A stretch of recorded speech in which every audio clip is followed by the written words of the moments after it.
जी पंहिंजी नसरीन नाज़ जी ख़ुशि चाक चङा भला काफ़ी ॾींहंनि खां वठी सोचां पई त सभिनीनि पंहिंजा चैनल ऑफिशियल लॉन्च कया आहिनि ऐं उन में मज़े जूं ॻाल्हियूं था शेयर कनि, ड्रामा था शेयर कनि ऐं कुझु टोटका बि हिक ॿिए खे ॾियूं था, कुझु सुठियूं ॻाल्हियूं बि ॿुधायूं था। त सोचियमि छो न आउं बि ईअं कयां, छो जो खोड़ सारियूं ॻाल्हियूं हाणे दिलि में जॾहिं जमा थी वेंदियूं आहिनि त माण्हू चवंदो आहे त कंहिं न कंहिं पंहिंजे सां इहे ॻाल्हियूं शेयर कजनि ऐं कुझु सम्झाइणी ॾिजे, कुझु पाण सम्झिजे। त इन जे लाइ मां बि पंहिंजो ऑफिशियल चैनल लॉन्च कयो आहे नसरीन नाज़ जे नाले सां। पर मूंखे मोट ज़रूरु ॾिजो ऐं उहा मोट ज़ाहिर आहे तव्हां मुंहिंजा पंहिंजा आहियो ऐं पंहिंजा जॾहिं ॻाल्हाईंदा आहिनि या मोट ॾींदा आहिनि त हद खां वधीक ख़ुशी थींदी आहे।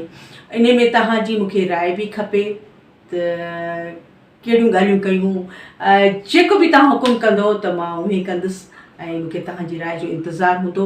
इन में मां कोशिशि कंदुसि त जे कुझु बि मुंहिंजी पंहिंजी ज़िंदगी जो जेको सॼो निचोड़ आहे हाल अहिवाल तव्हांखे ॾियां। मां छा थी कयां, सॼो ॾींहुं राति वक़्तु असांजो कीअं थो गुज़रे इहो बि तव्हां सां मां शेयर कयां। ऐं हा, काफ़ी माण्हुनि खे इहो आहे त नसरीन जेका ड्रामा करणु ॿाहिरि वेंदी आहे त उहे मां कोशिशि कंदुसि त उहे सीन बि जेके हूंदा आहिनि त उहे बि तव्हां ताईं मां पहुचायां त उहे उते असीं कहिड़ी तकलीफ़ में आहियूं, सुख में आहियूं, ॾुख में आहियूं, बुख ते आहियूं ऐं केरु मुंहिंजा पंहिंजा मूंसां गॾु आहिनि त उहे बि तव्हां सां मां शेयर कंदुसि। ऐं खोड़ सारियूं ॿियूं ॻाल्हियूं आहिनि जेके ज़रूरी न आहे त मां तव्हांखे हर ॻाल्हि हाणे ॿुधायां। बसि एतिरो अर्ज़ु कंदुसि त मुंहिंजे चैनल खे लाइक कजो, सब्सक्राइब कजो ऐं मूंखे पंहिंजी राय खां ज़रूरु आगाह कजो। छो जो मां बि तव्हांजी पंहिंजी आहियां, तव्हां त आहियो ई आहियो मुंहिंजा। तंहिंजे करे मुंहिंजे चैनल खे ज़रूरु लाइक कजो, न त ख़बर अथव नाराज़गी थी वेंदी। ऐं हा, सिर्फ़ु तव्हां न पर तव्हांजी जेकी बि ॼाण सुञाण आहिनि, मिट माइट आहिनि, जिथे तव्हां सम्झो था त केरु असांजी ॻाल्हि मञंदो त उन खे बि चई छॾिजो त उहो बि मुंहिंजे चैनल खे ॾिसनि, लाइक कनि। मूंखे ख़ुशी थींदी छो जो पंहिंजा ई हिक ॿिए खे अॻिते वधाईंदा आहिनि। त तव्हां त मुंहिंजा पंहिंजा आहियो ऐं तव्हां ज़रूरु मुंहिंजी ॻाल्हि मञंदो ऐं मूंखे सब्सक्राइब कंदो, मूंखे इंतज़ारु जी। ऐं मज़े जी ॻाल्हि ॿुधायां त मूंखे अक्सर करे मां ॿाहिरि वेंदी आहियां त मूंखे सभु चवंदा आहिनि त माशाल्लाह माशाल्लाह नसरीन तव्हांजा ड्रेस ॾाढा सुठा आहिनि। त मुंहिंजे ख़्याल में इंसानु सुञाणप हिकिड़ी ड्रेस आहे त कोशिशि कजे उहो ड्रेस पाइजे जेको पंहिंजे मन खे वणे पर ॿिया जेके बि ॾिसनि त उन्हनि खे बि वणे। त उन जे बारे में ज़रूरु मां ॿुधाईंदुसि त मां किथां सिलाई कराईंदी आहियां या कहिड़े शॉप तां या कहिड़ी मार्केट में अक्सर मां वेंदी आहियां, उते चॉइस करे पंहिंजी पसंदि जा मां ड्रेस वठंदी आहियां। मां इहो ज़रूरु तव्हांखे ॿुधाईंदसि। ऐं उन खां पोइ काफ़ी माण्हू चयो आहे तव्हांजे हेयर कलर बि ॾाढो सुठो आहे, उन जे बारे में तव्हांखे ॿुधाईंदुसि।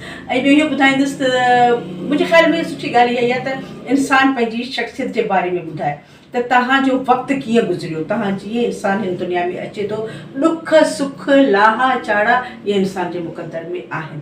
त ज़ाहिर आहे को माउ जे पेट मां सिखी न निकितो आहे ऐं शुरू खां ई जेके असां जहिड़ा माण्हू अमीर न आहियूं, ग़ुर्बत में वक़्तु गुज़ारींदा आहियूं त उहो ग़ुर्बत जो दौरु मुंहिंजो कीअं गुज़रियो, मां कीअं वक़्तु गुज़ारियो, इहे ॻाल्हियूं बि तव्हां सां शेयर कंदुसि। मां नसरीन नाज़ कीअं थी इहे बि तव्हांखे शेयर कंदुसि छो जो काफ़ी माण्हुनि खे ख़बर न आहे। मुंहिंजा जेके बि भेणियूं भाइर आहिनि असांखे हिन हॉल में हिन ड्रेस में ॾिसनि था, पर जेके अंदरि जूं ॻाल्हियूं हूंदियूं आहिनि उहे सिर्फ़ु अंदरि ताईं रहिजी वेंदियूं आहिनि। ऐं माण्हुनि जी दिलि चवंदी आहे त इहे अंदरि जूं ॻाल्हियूं बि मां पंहिंजनि खे ॿुधायां त असां कीअं आयासीं, छा थियो छा न थियो ऐं कीअं असांजो वक़्तु गुज़रियो, असांजा वॾड़ा उहे असां सां कीअं हुया, उन्हनि जो रवैयो असां सां कीअं हुयो ऐं अॼुकल्ह असीं पंहिंजे ॿारनि सां कीअं आहियूं, असांखे कीअं हुअणु खपे। इहे सभु ॻाल्हियूं खोड़ सारियूं ॻाल्हियूं मुंहिंजे ज़हन में आहिनि जेके मां तव्हां सां शेयर कंदसि। ऐं मूं सोचे छॾियो आहे त हर ॻाल्हि मां तव्हांखे ॿुधाईंदसि। इन खां सवाइ जेके आहिनि से तव्हांखे मुंहिंजे चैनल ते मज़े जा ॾाढा सुठा ऐं उहे व्लॉग बि मिलंदा। हाणे मुंहिंजे ख़्याल में खोड़ ॻाल्हियूं थी वियूं ऐं हाणे मूंखे सिर्फ़ु तव्हांजे सब्सक्राइब जो इंतज़ारु आहे ऐं ॿियूं ॻाल्हियूं वरी ॿी वीडियो में। ठीकु आहे।